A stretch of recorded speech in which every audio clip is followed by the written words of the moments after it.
చేస్తున్నా కొంచెం బ్రీఫ్గా మీరు మాట్లాడితే బాగుంటుందని నేను కోరుతూ ఇప్పుడు శ్రీ తీన్మార్ మల్లన్న గారిని మాట్లాడవలసిందిగా కోరుతున్నాను. ధన్యవాదాలు అధ్యక్ష. Young India skill development university Telangana రాష్ట్రంలో ఏర్పాటు చేయడం నిజంగా ఈ ప్రభుత్వాన్ని సంపూర్ణంగా అభినందిస్తూ ఉన్నాం. ఎందుకంటే అధ్యక్ష, స్కిల్స్ గురించి పెద్దలు చాలామంది కూడా మాట్లాడినారు. కానీ నైపుణ్యము అనేది చాలా ఇంపార్టెంటు. ఒక వస్తూత్పత్తికి కానీ లేకపోతే ఒక ఆలోచన ఇంప్లిమెంట్ చేయడం కోసం కానీ చాలా ఇంపార్టెంట్ అధ్యక్ష. ఎందుకు ఈ దేశంలో ముఖ్యంగా ఈ రాష్ట్రంలో ఎందుకు స్కిల్ యూనివర్సిటీ అవసరం వచ్చిందంటే, గతంలో కూడా జవహర్లాల్ నెహ్రూ గారి దగ్గర నుంచి తీసుకుంటే ఈ రోజు వరకు కాంగ్రెస్ పార్టీ ప్రభుత్వాలు కానీ ఆ మహానాయకులు కానీ ఇండస్ట్రియల్ వ్యవస్థను నైపుణ్యతతో నింపాలని అనేక ప్రయత్నాలు చేశారు. అందులోనే అనేకమైనటువంటి ఐటీఐలు కానీ ఐఐటీలు కానీ ఎన్ఐటీలు కానీ రకరకాల ఇంజనీరింగ్ కోర్సులు కూడా దాని నుంచి వచ్చినాయి.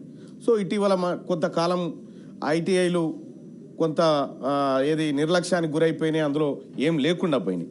అధ్యక్ష, నేను ఈరోజు తెలంగాణ రాష్ట్రంలో ఏర్పాటు చేస్తున్నటువంటి ఈ యూనివర్సిటీ ఇది స్కిల్స్ డెవలప్ చేసి ఈ దేశానికి ఈ ప్రపంచానికి ఒక గొప్ప దిక్సూచిలాగా మారాలి ఈ యూనివర్సిటీ అని చెప్పి మేము ఆకాంక్షిస్తూ ఉన్నాం అధ్యక్ష.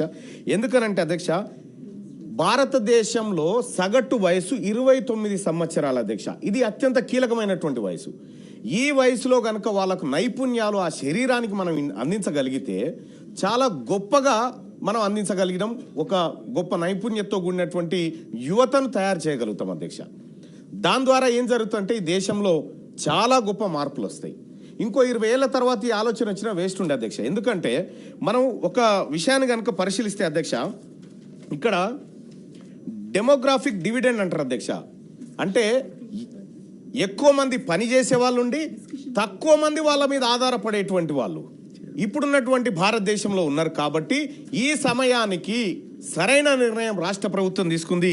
గౌరవ ముఖ్యమంత్రి రేవంత్ రెడ్డి గారికి కృతజ్ఞతలు తెలియజేస్తా ఉన్నాం ఈ అంశంలో. అలాగే ఇంకొక చిన్న విషయం అధ్యక్ష, మన దేశంలో వ్యవసాయం మీద ఆధారపడేటువంటి వాళ్ళు 58% మంది ఉన్నారు అధ్యక్ష. అదే అభివృద్ధి చెందిన దేశాల్లో కేవలం 15% ఉన్నారు. వ్యవసాయ రంగంలో కూడా శాస్త్ర సాంకేతికత వచ్చి అక్కడ హ్యూమన్ రిసోర్సెస్ తక్కువ వర్క్ చేసి మిగతా వైపు ఎక్కువ పనిచేయగలిగితే ఈ దేశంలో అభివృద్ధి ముందుకు పోతుంది అధ్యక్ష. ఇక అలాగే ఇంకొక సమస్య కూడా వచ్చింది అధ్యక్ష. మన దేశంలో స్టార్టప్స్లో కేవలం 10% సక్సెస్ ఉంది, కేవలం 10% స్టార్టప్స్లో సక్సెస్ ఉంది. అదే మనం జర్మనీ కనుక తీసుకుంటే, ఇజ్రాయెల్ కనుక తీసుకుంటే 95% సక్సెస్ రేట్ ఉంది సార్ అక్కడ. ఎందుకంటే అక్కడ నైపుణ్యం ఉన్నటువంటి హ్యూమన్ రిసోర్సెస్ ఉన్నాయి కాబట్టి అక్కడ గొప్పగా ముందుకు పోగలుగుతా ఉన్నాయి. సో ఈ స్కిల్ డెవలప్మెంట్ యూనివర్సిటీ ద్వారా ఈ నైపుణ్యం కనుక పెంచగలిగితే సో ఇక్కడ ఉన్నటువంటి యువత అద్భుతాలు సృష్టించేటువంటి అవకాశం ఉంటుంది అధ్యక్ష. సో ఇది యూనివర్సిటీకి కంప్లీట్గా దానికి మాత్రమే పరిమితం చేయకుండా వీలైతే పాఠశాల విద్యా స్థాయి నుంచి ఒక కోర్సును కూడా ఈ రంగం వైపు తీసుకొస్తే బాగుంటుంది అనేది నేను సూచన చేస్తా ఉన్నా అధ్యక్ష ప్రభుత్వానికి. ఇక అలాగే వస్తు ఉత్పత్తి విషయంలో కూడా మనం వెనుకబడ్డాం అధ్యక్ష. ఎందుకు వెనుకబడ్డామంటే కాంపిటేటివ్ ఇండస్ట్రియల్ పర్ఫార్మెన్స్ విషయంలో జపాన్ ఫస్ట్ ప్లేస్లో ఉంటే ఇండియా 62వ ప్లేస్లో ఉంది అధ్యక్ష.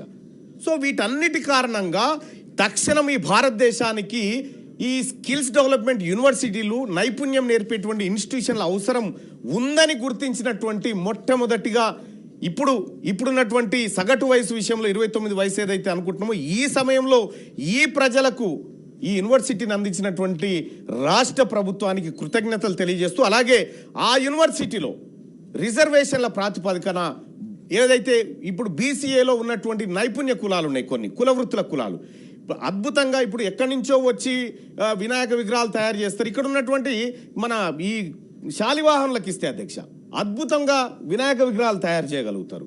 ఇక్కడ ఉన్నటువంటి నాయి బ్రాహ్మణుల సోదరులు ఉన్నారు అధ్యక్ష, ఇప్పుడు ఎక్కడి నుంచో వచ్చి ఇక్కడ చేస్తూ ఉన్నారు. ఒకప్పుడు నాయి బ్రాహ్మణులు ఆ తర్వాత కుమ్మరి వీళ్ళంతా కలిసి కుల వృత్తుల్లో ఒడ్లు పెట్టేది అధ్యక్ష.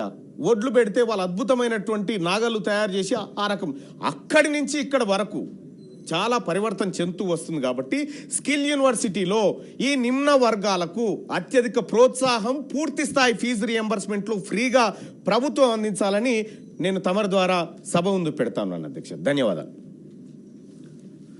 శ్రీ అలుగుబెల్లి నర్సిరెడ్డి గారు.